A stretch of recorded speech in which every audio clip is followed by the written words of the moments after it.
Assalamualaikum warahmatullahi wabarakatuh. Nama saya Muhammad Sagil Akbar dari kelas 12 MIPA 3, absen 21 SMA Negeri 108 Jakarta. Di sini saya akan mempresentasikan hasil paparan saya atau hasil kerja saya yang berupa paparan tentang percobaan hukum Faraday. Lanjut saja ke materi selanjutnya, yaitu paparan pertama ada landasan teori. Di sini saya mengisi landasan teorinya itu dengan bunyi hukum Faraday 1, bunyi hukum Faraday 2, dan gabungan kedua hukum, serta rumus dari hukum Faraday itu sendiri. Bunyi hukum Faraday 1 itu berbunyi, setiap perubahan medan magnet pada kumparan akan menyebabkan gaya gerak listrik atau GGL yang diinduksikan oleh kumparan tersebut.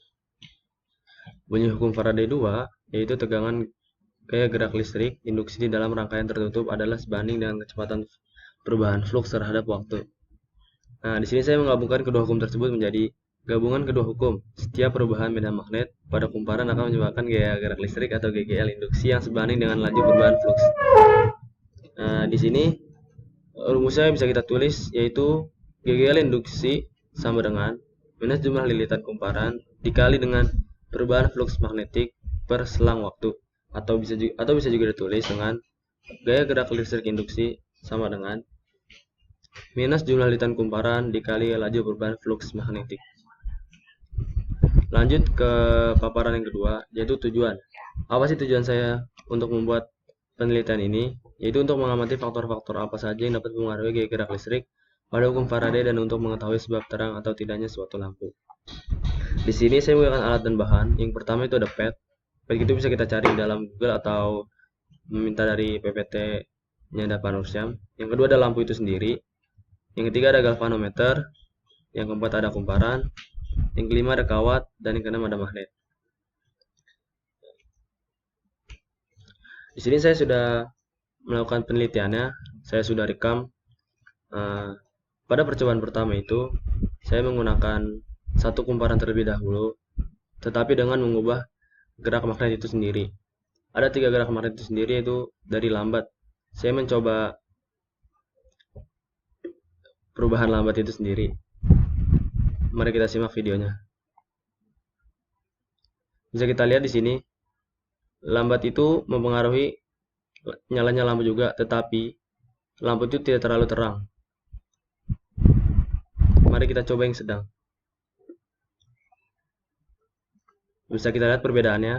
Di sini sedang agak lumayan dibanding dengan yang lambat. Coba kita lihat yang cepat. Bisa kita lihat di sini perbedaan dari lambat, sedang, dan cepat. Cepat itu semakin cepat kita mengubah gerak magnetnya, semakin menyala pula lampu itu. Nah, di sini saya bisa menyimpulkan variabel bebasnya itu kita menggunakan gerak magnet itu sendiri, yaitu secara lambat, sedang, dan cepat. Variabel terkontrolnya itu kita dari kumparan. Kita tidak mengubah kumparan sama sekali. Nah, variabel terikat itu lampu, karena dia menjadi sumber penelitian kita, hasil dari penelitian kita itu sendiri. Nah, di sini saya menyimpulkan juga, semakin cepat gerakan, maka nyala lampu akan semakin terang. Dan sebaliknya, semakin lambat gerakan maka nyala lampu akan semakin redup. Nah, lanjut ke percobaan yang kedua. Nah, percobaan kedua ini, yang di gambar kiri ini, saya mencoba dengan 2 kumparan, tetapi dengan kutub utara terlebih dahulu. Mari kita lihat dengan seksama.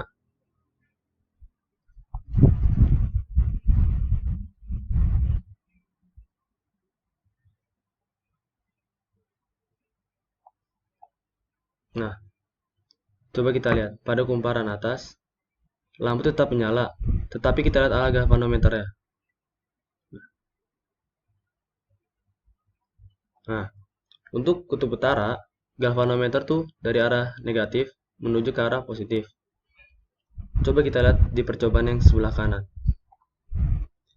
Dengan menggunakan kutub selatan sebagai masukannya. Nah, bisa kita lihat sendiri arah galvanometernya itu dari sebelah positif dan ke arah negatif. Di sini saya juga menyimpulkan bahwa dari percobaan yang di kiri, magnet yang didekatkan kumparan arahnya akan semakin menjauh. Dan kedua, magnet yang dijauhkan kumparan arahnya akan semakin mendekat. Serta percobaan yang kanan, kita dapat menyimpulkan bahwa magnet yang didekatkan kumparan arahnya akan semakin dekat. Yang kedua, magnet yang dijauhkan kumparan arahnya akan semakin jauh.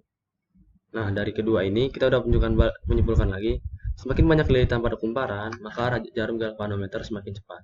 Apakah benar? Coba kita lihat di kumparan yang atas.